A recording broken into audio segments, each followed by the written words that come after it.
मुंबईतली रात्र नेहमीच गजबजलेली असते, पण काही वेळा ती निर्जन आणि भयानकसुद्धा वाटू शकते. अशाच एका रात्री दादरच्या एका अरुंद गल्लीमध्ये एका तरुणाला 3 गुंडांनी गाठलं.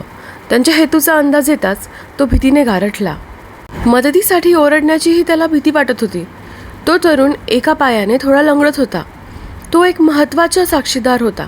काही दिवसांपूर्वी त्याने एका गैरकृत्याचा व्हिडिओ आपल्या फोनमध्ये कैद केला होता. स्थानिक गुंड एका व्यावसायिकाला धमकावत होते. हा व्हिडिओ पोलिसांकडे जाऊ नये म्हणून गुंड त्याचा पाठलाग करत होते. कधीपासून ते त्याच्या मागावर होते. तेवढ्याच समोरून एक स्त्री तिथे आली. जीन्स आणि टी शर्ट अशा पोशाखातली. तिच्या डोळ्यात निडरपणा होता. तिने प्रसंगाचं गांभीर्य लगेचच ओळखलं. तिच्या लक्षात आलं की तो तरुण लंगडतो आहे, त्यामुळे 3 गुंडांशी तो लढू शकणार नाही. ती धीटपणे पुढे सरसावली आणि मोठ्या आवाजात म्हणाली, "त्याला सोडून द्या." गुंडांनी हसत तिच्याकडे दुर्लक्ष केलं. पुढे ती आत्मविश्वासाने त्या तरुणाला म्हणाली, "तू फक्त दूर जाऊन उभा राहा आणि मजा बघ." आश्चर्य वाटून तो दूर जाऊन उभा राहिला. गुंड हसत होते, पण त्यांना माहीत नव्हते की ती महिला एक प्रशिक्षित मार्शल आर्ट्स तज्ज्ञ आहे. त्यांच्यापैकी एकाने तिच्यावर हात उगारायचा प्रयत्न केला, पण क्षणार्थ त्याच्या मनगटावर तिचा मजबूत वार बसला. तो वेदनेने किंचाळत मागे सरकला. दुसऱ्या गुंडाने चाकू काढून तिच्यावर हल्ला करायचा प्रयत्न केला, पण ती चपळाईने वळली आणि एका अचूक लाथेने त्याला जमिनीवर लोळवले.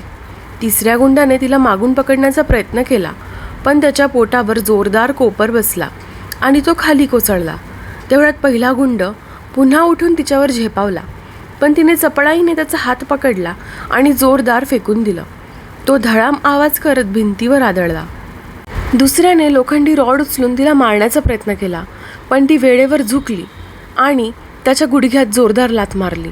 तो विव्हळत खाली कोसळला. हे पाहून तिसऱ्या गुंडाने पळ काढणं पसंत केलं, पण त्याच्या आधीच त्या स्त्रीने आपल्या बुटाच्या टोकाने त्याच्या पायात लाथ घातली. तो धडपडत पडला आणि पोलिसांच्या गाड्यांनी सायरन वाजू लागले. काही मिनिटातच पोलीस तिथे हजर झाले आणि 3ही गुंडांना ताब्यात घेतलं. तो तरुण सुटकेचा निश्वास टाकत पोलिसांना संपूर्ण घटना सांगू लागला.